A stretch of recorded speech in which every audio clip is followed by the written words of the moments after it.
গাজামুখী ত্রাণবাহী নৌযান কনসায়েন্সকে আন্তর্জাতিক জলসীমায় বাধা দিল ইসরায়েল। আটক করা হয়েছে বাংলাদেশি মানবাধিকার কর্মী শহীদুল আলম সহ বাকি আরোহীদের। And I've been kidnapped by the occupation forces of Israel.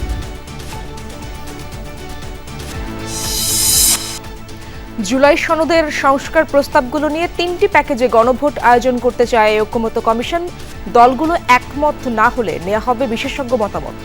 গণভোটের জন্য আয়োজন সংক্রান্ত নির্বাচন কমিশনকে আয়োজন করতে হবে, সে ব্যাপারেও এখনো সুস্পষ্ট ঐক্যমত্যে পৌঁছা যায়নি। এটা তো আলটিমেটলি র্যাটিফিকেশনের জন্য সবই পার্লামেন্টে যেতে হবে। এই টাইমের যত কাজ আছে সবই পার্লামেন্টে 2/3 মেজরিটিতে এটা র্যাটিফিকেশন লাগবে।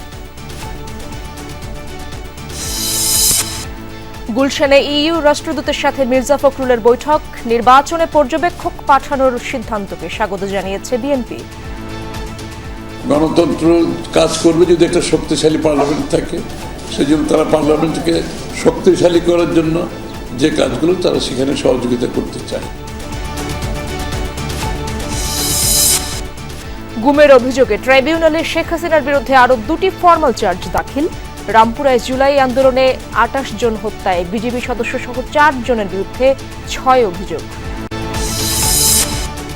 মোহাম্মদপুরের ফিলিং স্টেশনে কিশোর গ্যাং সদস্যদের হামলা, লুটপাট, মালিকানা নিয়ে 2 ভাইয়ের দ্বন্দ্বের ফায়দা লুটছে একটি সন্ত্রাসী গ্রুপ। এদের 50-60 জনের একটা গ্রুপ আছে, এই ধরনের অতিরিক্ত হামলা চালিয়েছে আমাদের উপরে। এতে আমাদের 2 জন স্টাফ আহত হয়েছে। জাহান্নামী আসামি রয়েছে 20 জন এবং 15-20 জন অজ্ঞাত আসামি রয়েছে এই ঘটনায়।